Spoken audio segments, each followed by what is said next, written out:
culturales, los políticos y militares, la intolerancia, ridículas tragedias privadas, ridículas tragedias privadas, la vida de la ciudad adquiere el carácter de una sinfonía.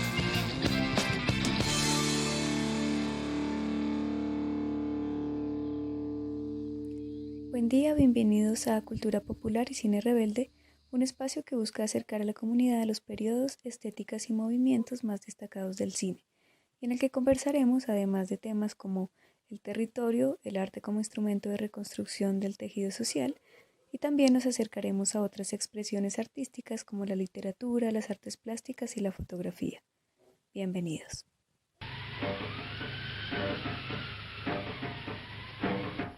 This is the night mail crossing the border, bringing the check and the postal order, letters for the rich, letters for the poor, the shop at the corner and the girl next door, pulling up beat took a steady climb, the gradient's against her but she's on time.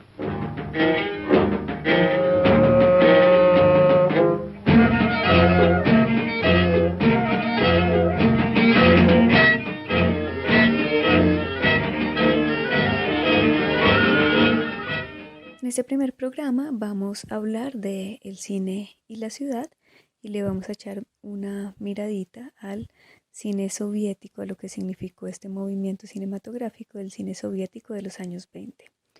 A propósito del tema del día de hoy, quiero iniciar este programa con la siguiente reflexión de Lenin. Abro comillas. Los problemas culturales no pueden ser resueltos con tanta rapidez como los políticos y militares. Es posible tener una victoria política en una época de crisis agudas en pocas semanas. Es posible lograr la victoria en la guerra en pocos meses, pero es imposible conseguir una victoria cultural en tan poco tiempo.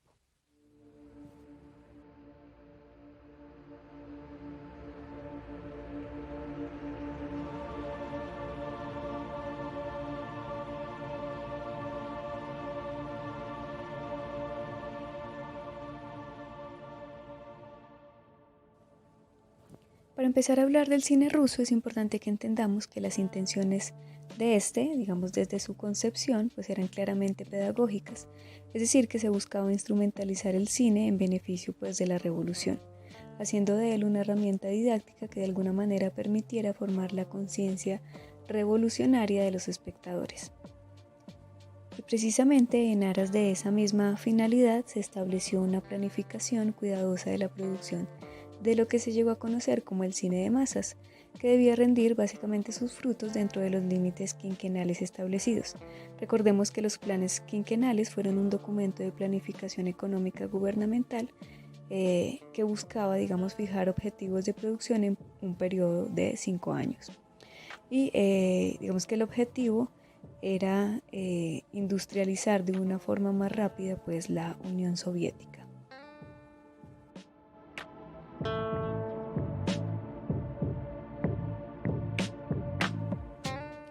Entonces la narración fílmica se hace didáctica, digamos, en su afán de educar al sujeto social en la teoría revolucionaria. Y qué mejor modo o forma de educarla que echando una mirada a los hechos del pasado. Y es precisamente, digamos que eso que acabamos de hablar, dos de las características del cine soviético. La primera, esa función o ese interés pedagógico, y la segunda, que pues echaban mano justamente de esos referentes históricos. Ahora bien, hay que echar una mirada al proceso del relato fílmico. La escritura del guión, la puesta en escena, la filmación, inclusive hasta el propio montaje y hasta la sonorización, la construía el público. ¿De qué forma? A través de un proceso de retroalimentación. Es decir, que el público era encuestado y sobre sus opiniones se les sugería a los cineastas lo que al público le interesaba y necesitaba, y se creaba pues la obra.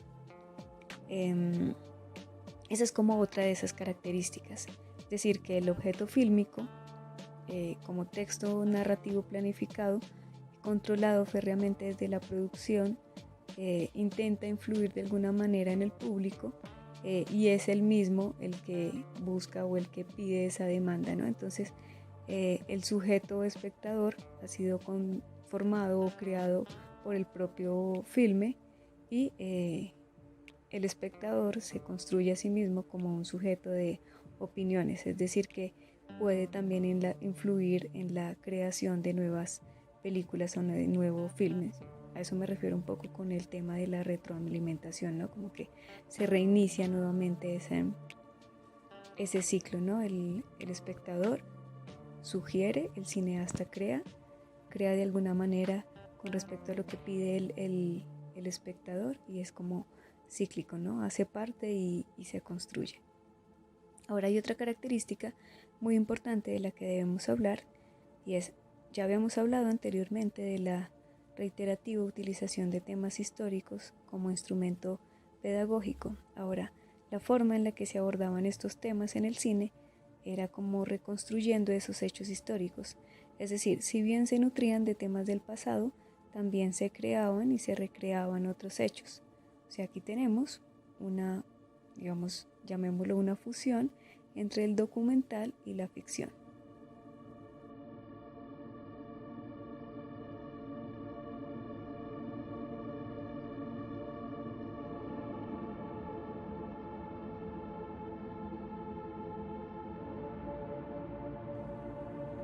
Ahora, para ir cerrando este primer momento, voy a resumir un poco el tema en que el cine soviético logró, digamos, esa propia identidad y esa identidad era consecuente justamente con la revolución. Ahora, ¿cuáles fueron esos artistas o esos nombres reconocidos dentro de ese movimiento? Tenemos a Kuleshov, tenemos a Sergei Eisenstein, a Pudovkin y otro de los nombres más reconocidos que es el de Bertov. Vamos a entrar un poco más en hablar de Bertov, un poco porque me interesa que conversemos acerca de lo que él propuso o denominó la teoría del cine ojo o del cine verdad, que básicamente esta buscaba mostrar la realidad tal cual como se presentara ante nuestra mirada. De allí nace un poco también esa exploración que se hizo sobre las sinfonías urbanas, de cómo la imagen de la ciudad se puede reflejar a través de nuestra propia mirada. Es decir, que las sinfonías urbanas buscaban tomar como objeto de indagación el tratamiento audiovisual de la vida y la cultura de las metrópolis europeas, un poco ubicado en el periodo de entreguerras. A la vez también se desarrolló una discusión muy interesante acerca también de la propia experiencia del proceso y de la escritura fílmicas.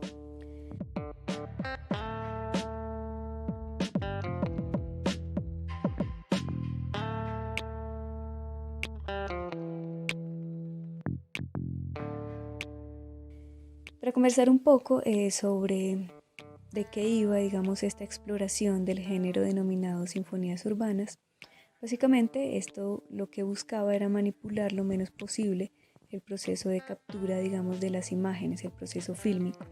Es decir, que el ojo se veía obligado básicamente a seleccionar, a componer e indagar, digamos que en la vida de la ciudad. Y una vez el material rodado estuviera listo, digamos que ya en el proceso final de montaje, a través de la música, los ritmos y los movimientos propios de las ciudades se componía la pieza audiovisual, dándole justamente a través de esas palpitaciones, digamos, de la ciudad, se le daba ese color o ese carácter de sinfonía.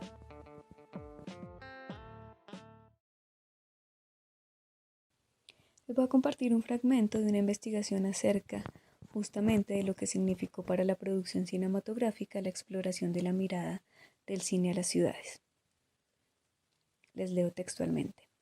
En la sinfonía se condensa una reflexión profunda acerca del sentido de la experiencia fílmica en consonancia con el debate que aborda el cine en esta época, a la vez que articulan una cosmovisión, una propuesta de organización de los materiales profílmicos con vistas a la construcción de un discurso sobre la ciudad, un discurso que guarda memoria de las coordenadas históricas, culturales e ideológicas que lo han animado.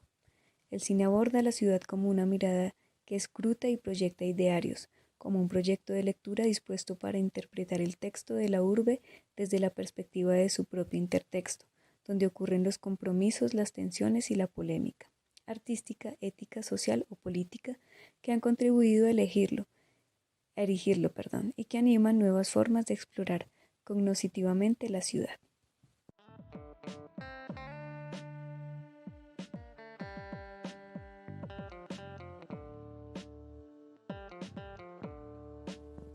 Ahora, recogiendo un poco lo que hemos conversado, voy a resumir cuáles son como esas características de las sinfonías urbanas.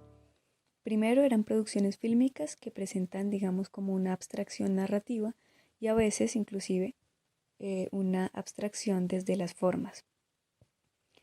Es también una forma de realización, digamos, innovadora en cuanto a la composición del plano, también a la forma en la que utilizaban las ópticas, ¿no?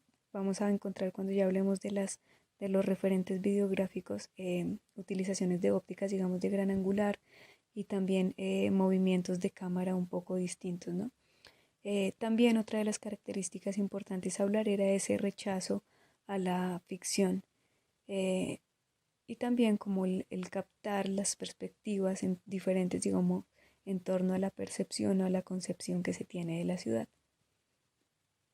Ahora bien, para poder explorar y entender un poco mejor de qué van este género de las sinfonías urbanas, es importante darles como un par de referentes videográficos.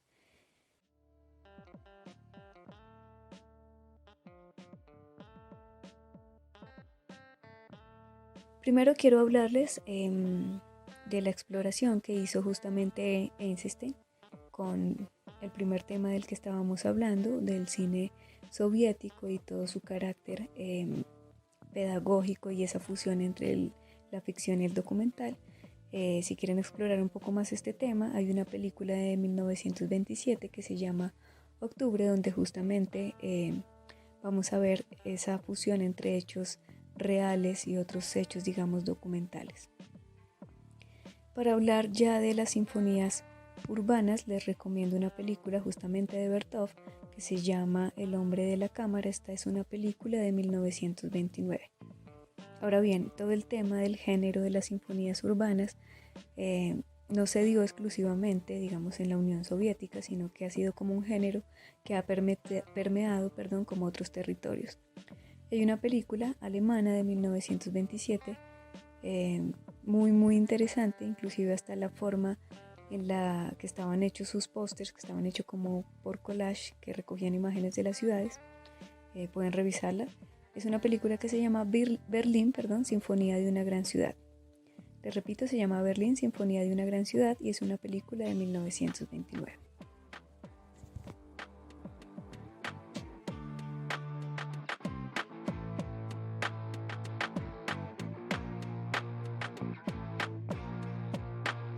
Bueno, eso sería todo por nuestro primer momento, digamos, de este recorrido histórico un poco superficial sobre el cine soviético de los años 20 y también sobre las sinfonías urbanas. Ahora, para conversar un poco sobre este tema del reconocimiento de la ciudad, claramente hay un elemento muy importante en la forma en la que uno percibe la ciudad y tiene que ver también como con cómo se moviliza en ella. Entonces, para eso quiero presentarles a una invitada muy especial. Quiero que pues ella sea quien justamente les cuente un poco quién es. Hola, mi nombre es Paola Eslava, soy mamá de una hermosa de 2 años, trabajo como independiente y soy muy apasionada a la bicicleta. Bienvenida Lady, muchas gracias por acompañarnos este día.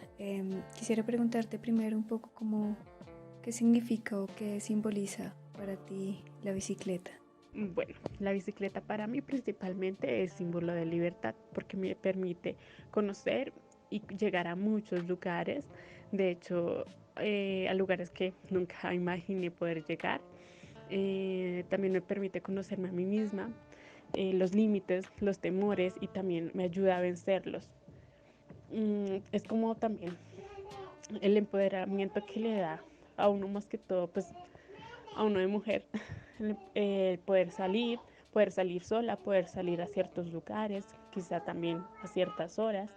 Viendo un poco el tema del que hablas de la libertad en la bici, quisiera preguntarte ahora como cuáles han sido esos lugares a los que te has permitido, digamos, te ha permitido ir la bicicleta? Gracias a la bici y al espíritu aventurero que tenemos, pues he podido ir a muchos lugares, conocer muchos lugares, y uno de ellos es la laguna de Tota, Playa Blanca en Boyacá, que es un lugar muy bonito, helado, eso sí, súper frío, pero es un lugar muy bonito. Otro es Santa Marta y Palomino, que además fue como conocí el mar. Llegué al mar en bicicleta por primera vez y también fue la primera vez que lo vi, entonces eso también fue muy lindo, conocerlo de esa forma. Siento que es una forma muy linda de conocer el mar, llegando hasta allá en bici. Y, no, y de hecho son grandes experiencias. Y otro, que ese sí fue un poco más largo, me tomó como 2 meses, que fue al eje cafetero, Manizales, Medellín, Popayán, bueno, Cali también, que por ese mismo recorrido terminé en el, ay, se me fue, en el desierto de la Tatacoa. Entonces fue un tour muy bonito también y conocí muchos lugares. De hecho, el eje cafetero es hermoso, Manizales también es muy lindo, y pues ya esa ruta también fue de mucha montaña. Entonces, como eso, el visualizar todo ese hermoso paisaje, las montañas, y eso, el tener como esa fuerza también para poder subir las montañas y llegar a todos esos hermosos lugares. Sí, me imagino que se necesita un montón de físico y buena pierna para poder subir las montañas y, bueno, como una buena alimentación también, ¿no? A propósito, hago ahí como la cuña porque sé que tienes un emprendimiento de comida vegana, entonces, bueno. A propósito, te quería preguntar también un poco como qué significa movilizarse en bicicleta un poco por un municipio como Funza, ¿no? Como qué ventajas y qué desventajas tiene el uso de la bici en Funza. Bueno, ahorita con el emprendimiento que yo tengo, pues solo manejo domicilios. Entonces hago domicilios, bueno, aquí por la zona, por los municipios Funza, Mosquera y también mucho hacia Bogotá. Entonces, bueno, lo que se puede ver es que ahorita en el tiempo de pandemia, mucha gente se ha sumado a la bicicleta. Entonces, pues hay horas pico en las que se ve mucha movilidad de gente, y también por lo que la zona es muy industrial, entonces mucha gente va a su trabajo en bicicleta. Bueno, dentro de los municipios, lo bueno que se puede ver es los bicicarriles o las ciclovías, que eso ayuda un poco para la movilidad. Además, porque también como hay mucho carro, se moviliza mucho carro, entonces como también para evitar accidentes y eso. Y ya saliendo, digamos, por la parte de Siberia, que es una zona muy concurrida por ciclistas, y bueno, como es una carretera principal, una avenida principal, ahí sí ya pues tiende a ser un poquito más peligroso por lo mismo, porque se maneja hay mucho transporte pesado, como mulas, camionetas, camiones.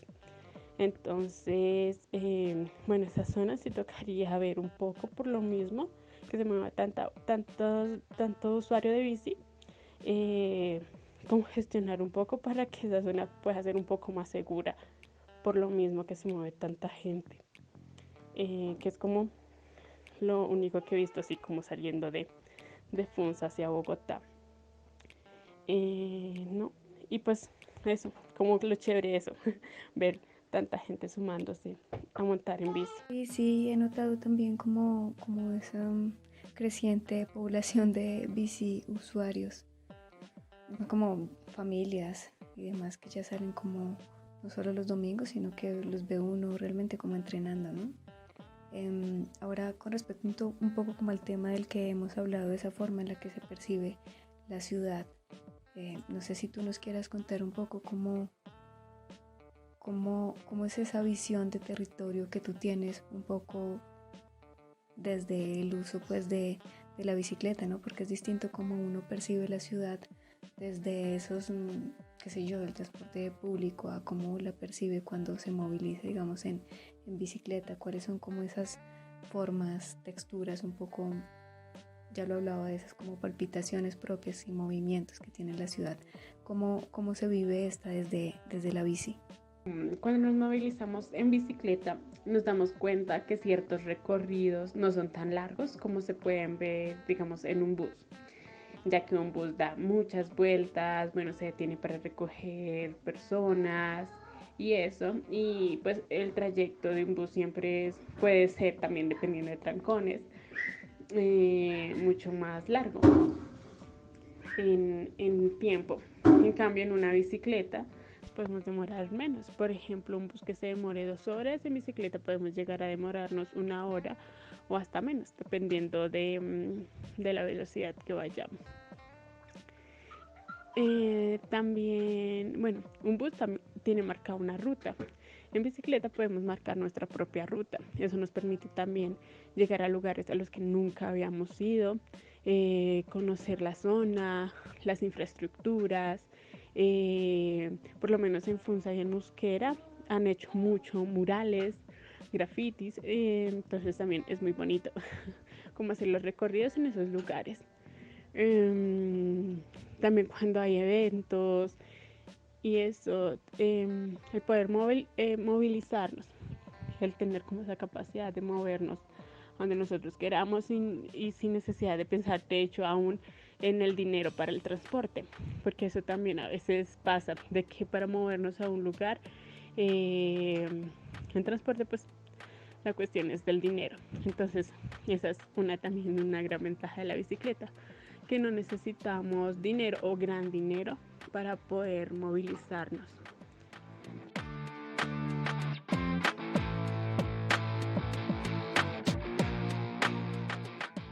Muchas gracias por compartirnos su visión de ciudad. Ustedes, por último, quiero como invitarlos a que sí hagan como esa exploración de las ciudades, que reconozcan también y vean y experimenten sus ritmos, ¿no? Sus movimientos, sus formas, sus colores.